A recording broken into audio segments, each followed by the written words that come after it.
세상 모든 취업 이야기 비밀노트 톡톡. 금요일은 취업 고민에 대한 찐 카운슬링을 하는 시간이죠. 여보세요 잡다방입니다로 함께합니다.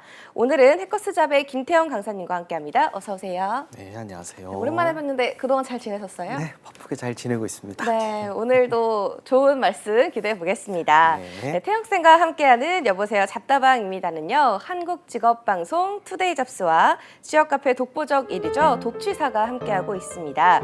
취업 관련 고민이 있으신 분들은 이 독취사 카페에 사연 남겨주시면 됩니다. 이 방송에 사연이 소개된 분께는요. 상담은 물론이고 해커스 취업 도서를 선물로 드리고 있으니까요. 사연 많이 신청해 주세요. 그럼 사연 바로 만나볼게요. 아이디 뜨뜨아앙님이 독취사 카페 게시판에 남겨주신 글입니다. 사기업 영업 vs 공무원 고민이라고 올려주셨는데요. 이번 스펙을 한번 자세하게 살펴볼게요. 현재 나의 스펙은 나이 29살입니다. 학교는 대학교 4년제 어문 계열이고요. 학점은 3.8점입니다. 자격증 없고요. 외국어 없고 기타 사항도 기재되어 있지 않네요. 받고 싶은 조언은요. 현재 사기업 영업직 마케팅직과 9급 공무원 일행직 사이를 두고 고민하고 있습니다. 2023년 올 한 해 열심히 해서 이 사기업을 갈 최소한의 정량적 스펙을 만들어서 이 사기업에 도전을 하는 게 나을까요? 아니면 공무원 시험을 응시하는 게 나을까요? 라고 올려주셨네요. 그리고 또 고민하는 것은 9급 공무원 시험은 불합격을 한다면 남는 게 아무것도 없다는 것입니다. 현재부터 준비해서 내년에 합격하지 못한다면 이 기간은 날아가 버리는 거고 저는 30대에 진입을 하거든요. 만약 이 사기업은 실패하더라도 일단 쌓아놓은 스펙은 사라지는 것은 아니니까요. 여러분들은 어떠한 방향이 좋아 보이나요? 라고 적어주셨습니다. 지금 이분 사기업과 9급 공무원 사이에서 고민을 하고 계시다고 하는데요. 고민을 많이 하고 계신 것 같아요. 그렇죠. 하기도 전에 고민하고 계신데 우선 전체적인 스펙을 좀 살펴주실까요? 네, 이런 고민들을 하는 분들이 지금 진짜 많은 것 같아요. 어. 이런 경우에는 저는 진로 설정이 먼저가 아닌가라는 생각이 네. 듭니다. 연지 씨는 열차와 비행기 중에서 어떤 교통수단을 선택하실 거예요? 저는 비행기 선택할 것 같습니다. 비행기가 더 빠르니까? 네. 인천 가는데? 아, 인천 네. 가는데요? 그런 걸 실수를 많이 하는 게요. 뭐 어. 제주도를 가는데 열차를 선택할 수도 없는 노릇인데 그렇죠. 어떤 교통수단을 선택하기 이전에 당연히 어디를 갈 것인가 이걸 먼저 결정을 해야 됩니다. 취준생들은 근본적인 고민을 건너뛰고 바로 뭐 사기업이다, 뭐 공기업이다, 공무원이다 이런 고민들을 많이 해요.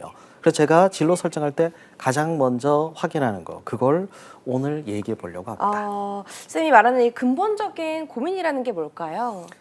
어떤 삶을 살고 싶은가? 그냥 지금 당장 취업을 하는 게 아니라 5년, 10년 후에 내가 뭐 여유 있게 살고 싶은지 네. 아니면은 정말 열심히 한 만큼 인정받고 싶은지 그걸 지금 결정을 해야 됩니다. 노력한 만큼 인정받고 싶다. 이거 사기업이 맞겠죠. 네. 뭐 안정적으로 살고 싶다. 그러면 공무원이나 공기업이 맞겠죠. 물론 각각의 장단점이라고 하는 게 있습니다. 네. 사기업의 경우에는 노력한 만큼 즉 성과급이라는 게 있다 보니까 연봉이 높아질 수 있어요. 근데 안정적이지는 않습니다. 회사 사정에 따라서 연봉이 낮아질 수도 있죠. 물론 단점도 있습니다. 많이 주는 만큼 야근도 많이 해요. 상사 일이 눈치도 많죠. 좀 네. 봐야 되고 월급을 적게 주는데 일을 많이 시킬 수는 없고 많이 시킨다는 얘기는 많이 준다는 얘기죠. 물론 공무원도 마찬가지예요. 직업 안정성 일단은 합격만 하면은 정년이 보장돼요. 내가 크게 법적으로 문제가 없다면은 정년 보장되고 그리고 워라밸이 지켜지다 보니까 물론 공무원들도 야근을 하긴 해요. 네. 근데 공무원 야근하는 거를 야근한다 그러면은 사기업에서 야근하는 사람들이 화를 내요. 아니 그게 무슨 야근이냐고. 뭐 12시 전에 가면 야근이 아니라는 사람들도 있더라고요. 물론 단점도 있기는 합니다. 많이 바뀌었다고 하지만 아직도 조직 문화가 좀 경직되어 있고 상대적으로 낮은 연봉이라는 이런 문제들이 있죠. 그래서 그런 걸 가지고 내가 앞으로 어떻게 살아갈지를 먼저 고민해야 되는데 당장 어떤 게 나에게 유리하냐, 어떤 게 나에게 맞냐 이렇게 질문을 해보니까 저도 어떤 조언을 할 때 한계가 있어서 그걸 항상 네. 근본적인 거를 먼저 이야기를 하죠. 네, 이 장단점을 좀 살펴보고 본인의 성향과 좀 맞는 선택을 좀 해야 될 것 같습니다. 그렇죠. 이런 고민이 좀 흔한 경우인가요, 쌤 말씀대로? 지금 취준생들 한 90% 이상 이 그래요? 고민을 해요. 사실 이 고민을 안 하고 넘어가면 나중에 이 고민으로 다시 돌아와요. 내가 뭐 공무원이 됐다 또는 사기업에 취업을 했다. 근데 가보면은 그때 알게 돼요. 아, 안 이게 맞다. 나랑 안 맞다고. 그래서 근본적인 고민을 안 하면 나중에 고생을 하게 되죠. 실제로 학생들 중에 그 돌아온 경우들이 꽤 있거든요. 예를 들어서 삼성물산 다니다가 그만두고 이제 공기업에 입사한 케이스들도 있는데 이 친구 같은 경우에는 정말 연봉도 많았다고 해요. 근데 뭐 자주 야근도 하고 그러니까 생활이 도저히 이제 미래가 안 보이고 그래서 공기업 입사하고 나서 연락 와서 이 얘기를 하더라고요. 네. 오늘 저녁에 뭘 할지 내가 결정할 수 있어서 좋다고. 왜냐하면 그전에는 오늘 야근하면 약속은 끝나는 거예요. 근데 야근을 안 하니까 오늘 저녁에 뭐 운동을 하든 뭘 하든 내가 결정할 수 있었다라고 얘기하는 친구도 있었고 네. 현직 공무원, 7급 공무원인데 휴직하고 사기업을 준비하려고 하는 분도 있더라고요. 네. 물론 고생을 많이 안 한 케이스예요. 좀 수월하게 합격을 하다 보니까 네. 내가 뭐든지 준비하면 할 수 있다는 자신감이 있다 보니까 내가 이 연봉 받고는 못하겠다. 그래서 사기업이나 공기업 쪽 이쪽으로 진로 설정을 좀 바꾸고 싶어서 왔던 케이스들도 있었죠. 네, 그래도 이 합격 가능성이란 거를 좀 고려를 해야 되지 않을까 싶습니다. 이분 보면요, 좀 되게 열정적인 면모는 조금 보이질 않나서 공무원 쪽이 맞지 않나 싶거든요. 그런데 이 공무원은 이게 실패하면은 그 기간이 날아가 버리고 또 30대가 된다고 지금 고민을 하고 계십니다. 합격 가능성 얼마나 될까요? 이 진로 컨설팅 네. 할 때 이것도 많이 듣는 질문 중에 하나인데 오늘 상담할 친구도 이 얘기를 네. 해야 돼요. 그럴 때 이제 제가 확률에 대해서 이 얘기를 해요. 100%를 기준으로 했을 때 합격 확률이 3%가 있고 4%가 있다고 합시다. 어떤 선택이 합리적일까요? 그래도 4%가 합격할 확률이 높지 않을까요? 우리는 10%가 안 되는 확률을 가지고 선택을 안 해요. 아. 이건 의미 없는 거죠. 그러니까 제가 합리적이라고 네. 이야기했는데 뭐 둘 다 안 될 확률이 97%, 96%예요. 사실상 선택하면 안 돼요, 둘 다. 그럼 여기서 뭘 고려를 해야 되냐? 우리가 괜찮다 싶을 때 항상 먼저 고려해야 되는 건 네. 경쟁률이에요. 작년 기준으로 얘기를 좀 하자면 네.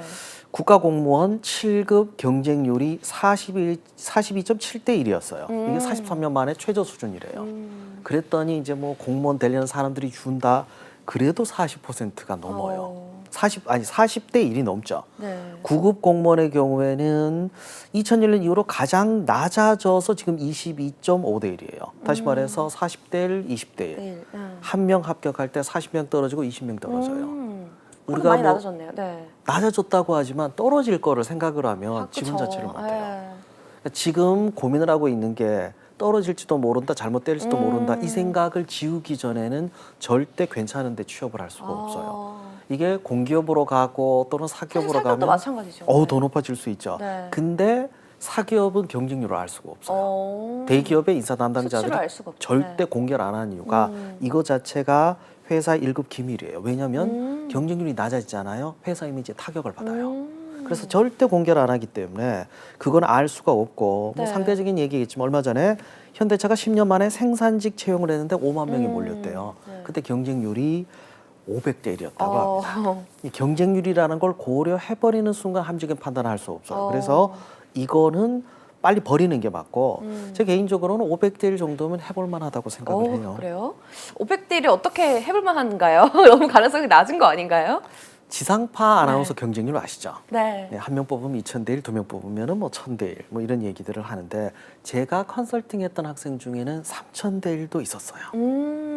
아주 간단해요. CJ가 영화 프로젝트 매니저를 뽑았는데 한 명을 뽑는데 전국에 있는 영어영화과 출신들이 죄다. 심지어 유학 갔다 온 사람들도 죄다 지원을 하니까 3,000명 지원해서 한 명 뽑으니까 3,000대 1이었죠. 네. 사실상 이 경쟁률을 생각을 했었으면 아예 지원 자체를 못했을 건데 그렇지는 않은 것 같아요. 물론 뭐 열심히는 했던 게 이 친구 자기소개에서는 저도 지금도 기억나요.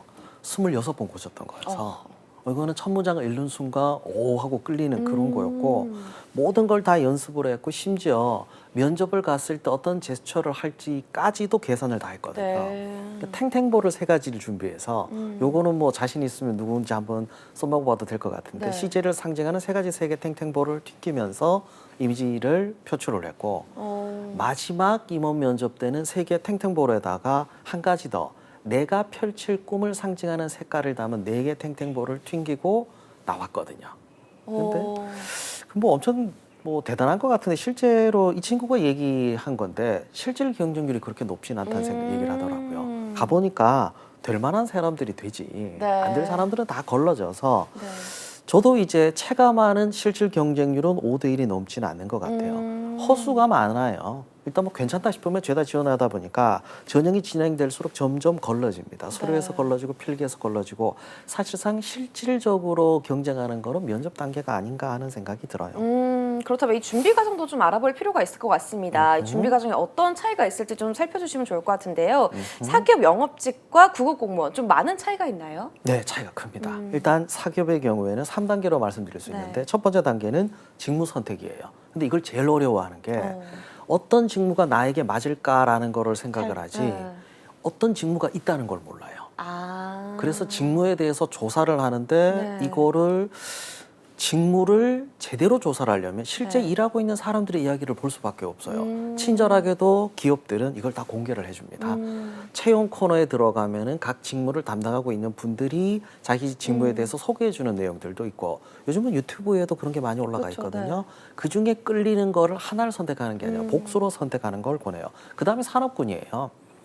어디든지 막 찔러본다는 식으로 접근하다 보면 네. 어디도 잘 몰라요. 이분은 유통, 이분은 반도체 왔다 갔다 하다 보면 아무것도 모르는 게 돼버리죠. 그래서 산업군을 선택하는 것도 필요합니다. 그리고 마지막이 전형별 준비인데 전형별 준비라는 게 굉장히 간단해요. 서류, 필기, 면접. 필기 안 보면 서류, 면접. 근데 그 세부적인 내용은 회사마다 다 다르죠. 네. 그러다 보니까 공고문이라는 거를 좀 확인할 필요가 있거든요. 근데 대부분 이걸 잘 안 보려고 해요. 조금 복잡한데요. 좀 혼자서 준비를 할 수 있을까요? 예, 할 수 있습니다. 그런데 절대 쉽게 시작하면 안 돼요. 누가 그러던데 이것만 준비하면 돼. 여기에 현혹되는 경우들이 많죠.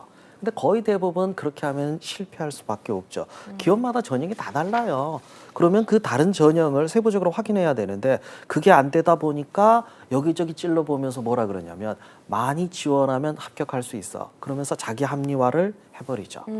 제가 가장 많이 권하는 방법이 바로 이건데 10개 목표 기업을 설정하는 겁니다. 네. 왜 10개냐라고 얘기하면 너무 많으면 정리가 안 돼요. 근데 너무 없으면 방향성이 안 나와요. 네.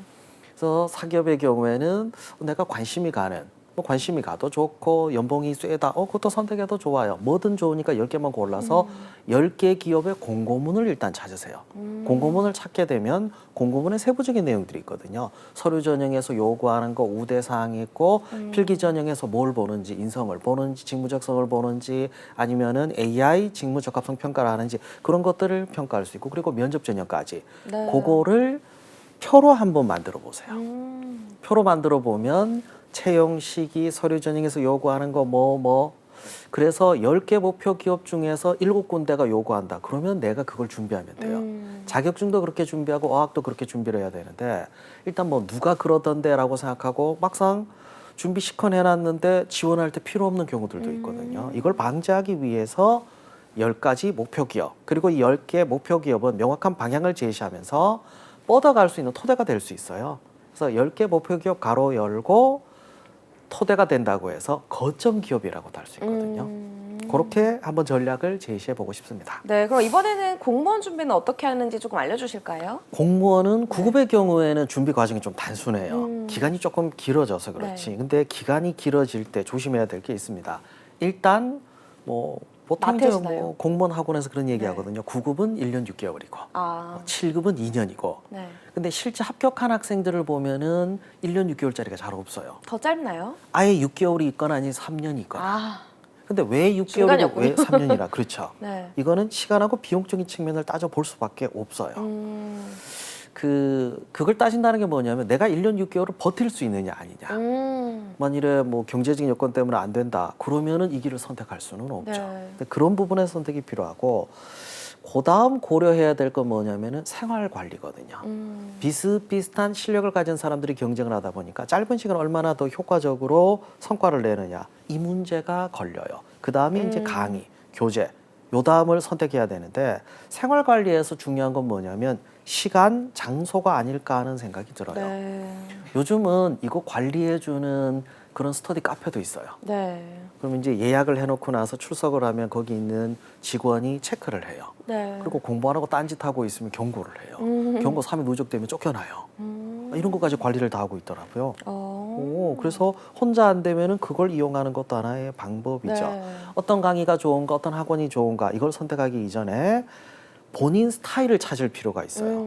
다 좋다고 하지만 나랑 안 맞는 경우도 있고 그래서 네. 요즘은 샘플 강의가 있기 때문에 그런 걸 좀 활용을 해서 선택을 하신다면은 실수를 좀 줄이지 않을까 하는 생각이 듭니다. 네, 이 강의나 좀 학원도 본인 스타일에 맞게 좀 다니는 게 중요하겠다라고 그렇죠. 말씀해 주셨습니다.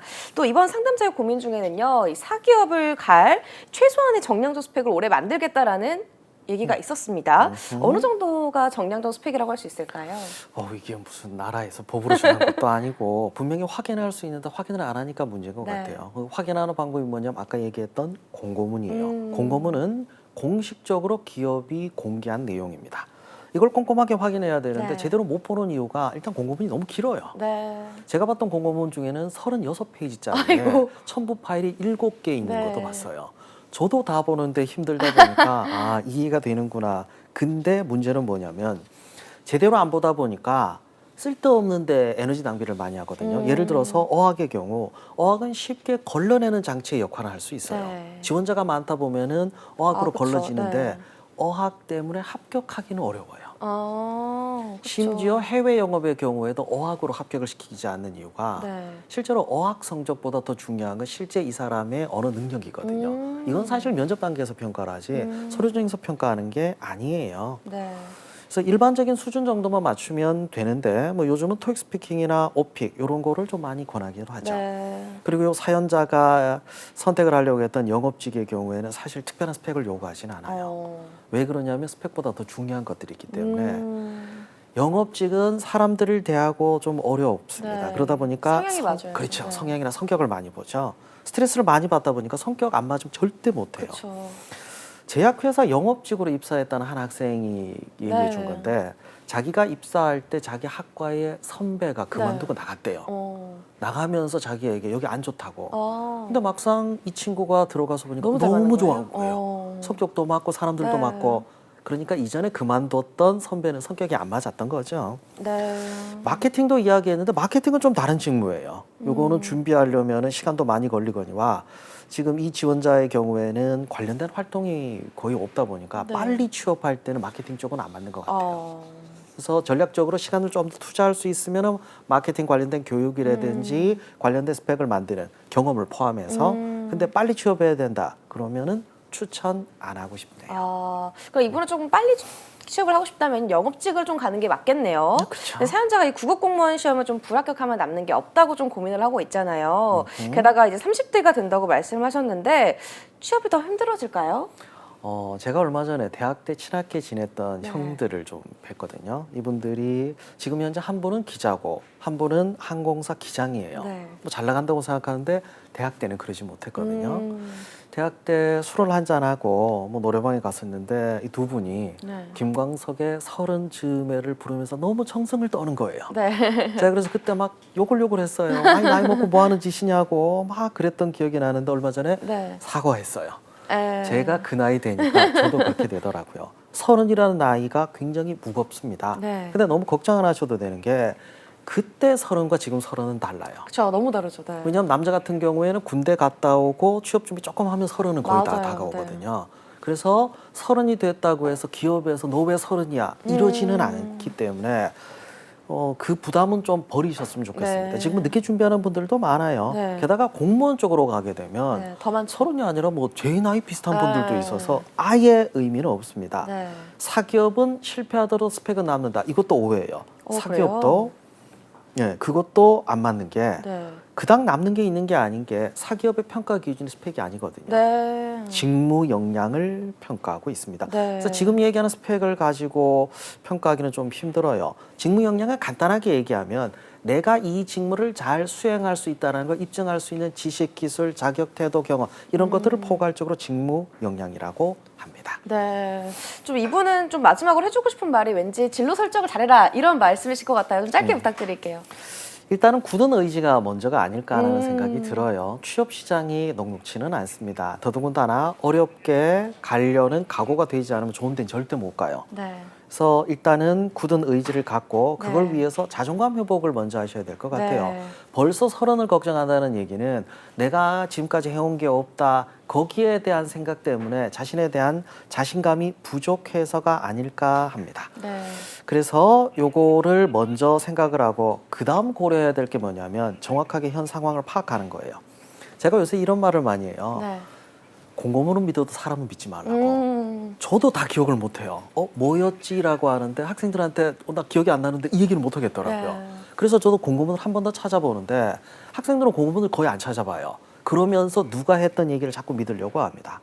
그 한마디 한마디에 믿지 말고 공고문을 토대로 해서 확실한 기준을 잡고 거기서부터 한 단계 한 단계 한 단계 준비하면 됩니다. 네. 전형 과정은 간단해요. 서류 필기 면접 네, 알겠습니다. 하나하나 준비하면 네, 분명히 저희 시간이 좀 기회는 부족하니까 올 거예요. 다음에 한번 또 말을 나눠보도록 하겠습니다. 알겠습니다. 저 근본적인 고민해보시고 진로 설정 잘하시기 바랍니다. 지금까지 김태형 강사님과 함께했습니다. 말씀 고맙습니다. 네, 감사합니다.